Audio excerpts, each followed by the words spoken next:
Hey friends, let's go ahead and get started on this wonderful Monday morning with multiplying and dividing by powers of 10. We're going to take 25 and 5/10 and multiply that times 10. 27 and 5/10, sorry.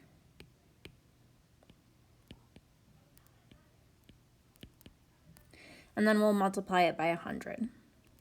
So to multiply 27 and 5/10 times 10, remember what this really means is we're going to take 10 groups of 27 and 5/10. So of course our number is going to get bigger.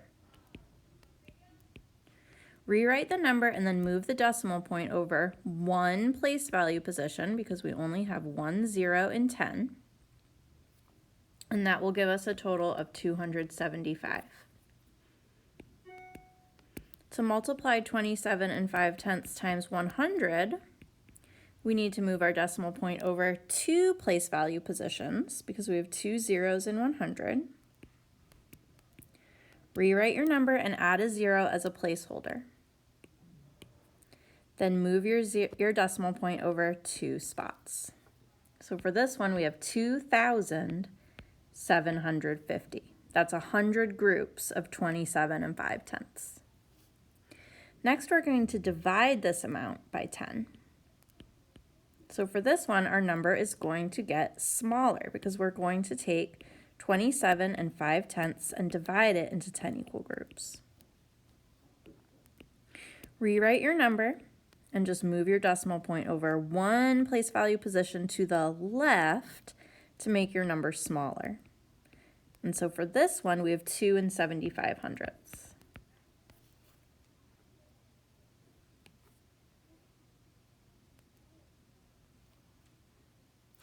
Last but not least, we're going to divide 27 and 5/10 into 100 equal groups. So we're going to move our decimal point over 2 spots.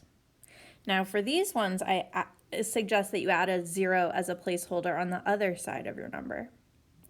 Move your decimal point over 2 place value positions. And so our quotient, or our answer, is going to be 275 thousandths. Next, we're going to convert centimeters to meters.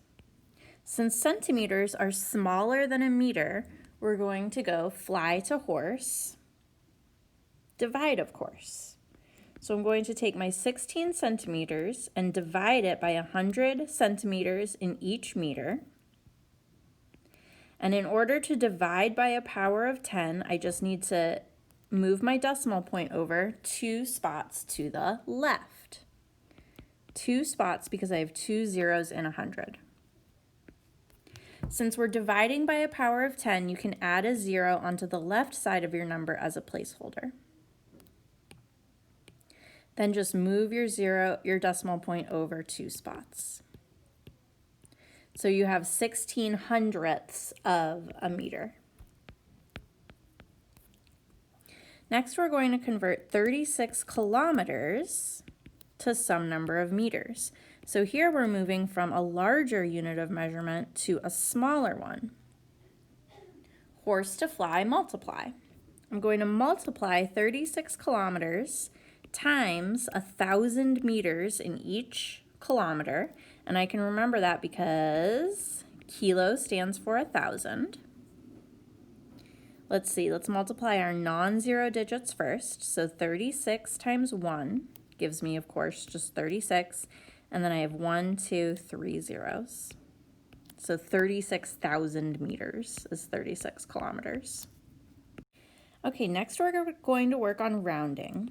We're going to round 123 and 556 thousandths to the nearest 10th place. The 5 is in the 10th position, and there's a 5 as its next door neighbor. 5 or more go up a floor. But I can't leave these digits behind. They have to come along for the ride. So this will round to 123 and 6/10. And then these two revert to zeros. Next, we're going to round 123 and 556 thousandths to the nearest one whole.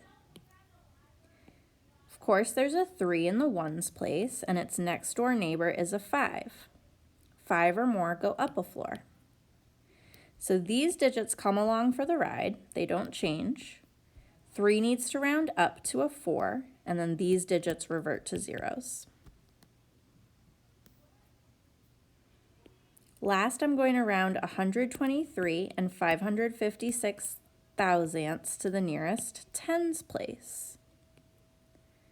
So let's see, I've got a 2 in my tens place, and I've got a 3 in my ones place.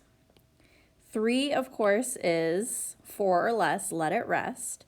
So these two digits are going to remain the same. And then this one will revert to a 0. So that one will just round to 120. Okay, next we're going to add 4 and 5/6 plus 11 and 3/18. Now our whole numbers we can pretty much just leave alone and add those the way we would add any whole number. That's easy enough to do. So 4 plus 11 equals 15. That leaves us with our 5/6 and our 3/18 to deal with. So in order to find a common denominator for 6 and 18ths, I need to find the least common multiple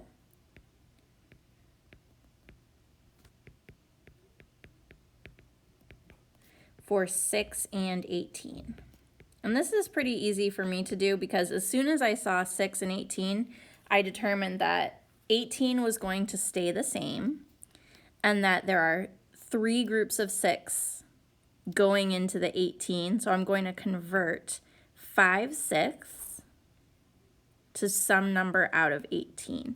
And the way I'm going to do that is I'm going to take my 5/6 just to show you visually.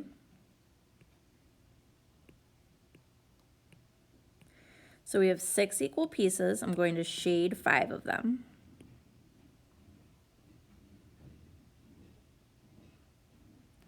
Now, I can make an equivalent fraction as long as my whole does not change size.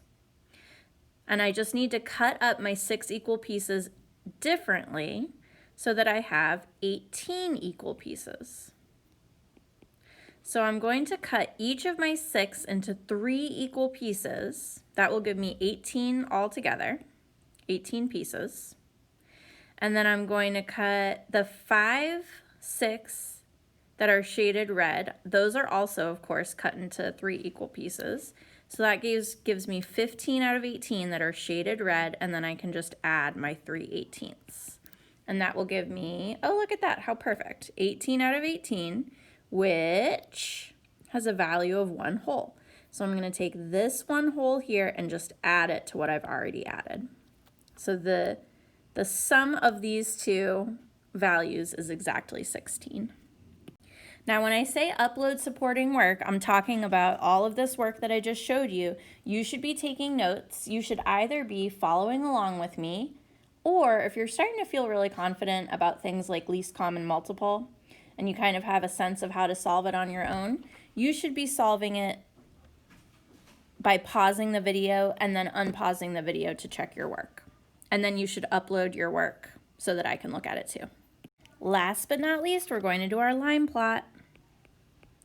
Let's just take a look at these values. We have 1/3, 4/3, which of course is the same as 1 1/3, 3/9, which I just happen to know is the same as 1/3.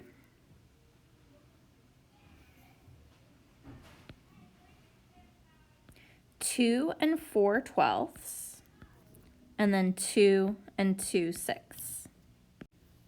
So this tells me when I look at my denominators, I've got thirds, a bunch of those. I've got 12ths, and I've got 6. So I need to find my least common multiple, which I'm just going to put least common multiple, LCM. I need to find my least common multiple for 3, 6, and 12. And if you know your fact families pretty well, you're probably looking at that and thinking, oh, Miss Lynn, it's going to be 12. Because when I skip count by 6, I land on 12. And when I skip count by 3, I land on 12.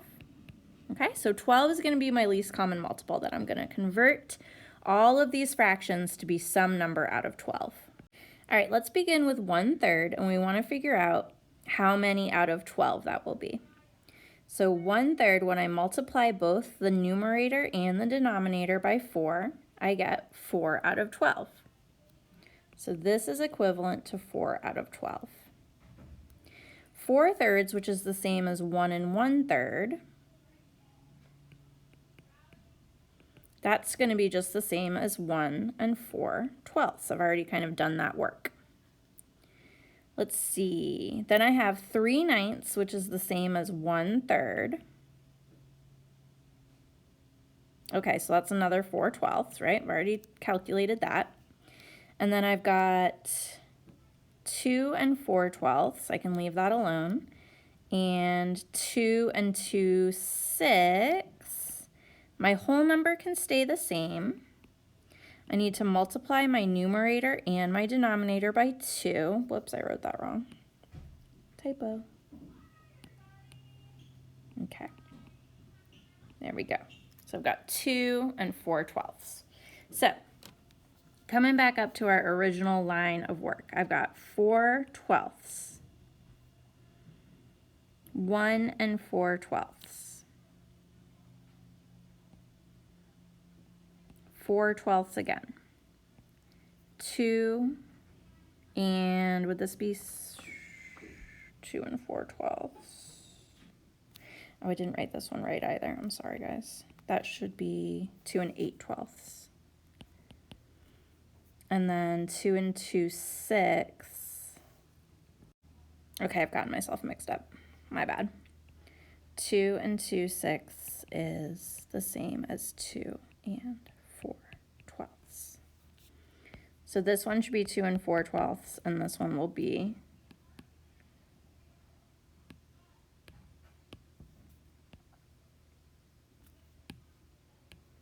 2 8/12.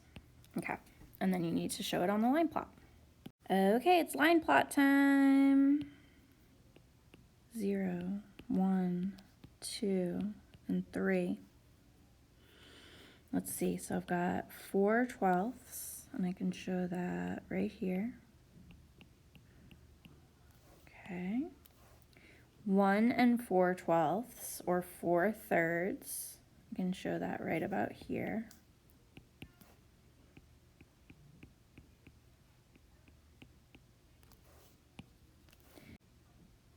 Okay, next we have 4/12, or 3/9. This one here, 4/12, or 3/9. And I'm going to put that one, oh, that one goes right here, right? Yep. Okay, 2 8/12 needs to go here kind of closer to 3.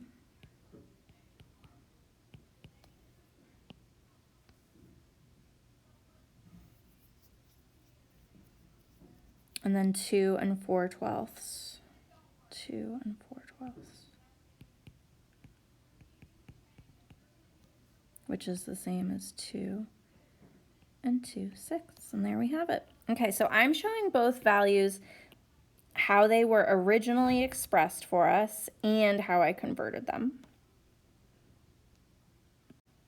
Hopefully this is starting to get a little bit easier for you guys. So remember, when you're making your line plot, I want to see the X's above the values, showing me how many times that piece of data occurred. I want to see common denominators, and then I also want you to record the original value, how it was given to you before you converted it.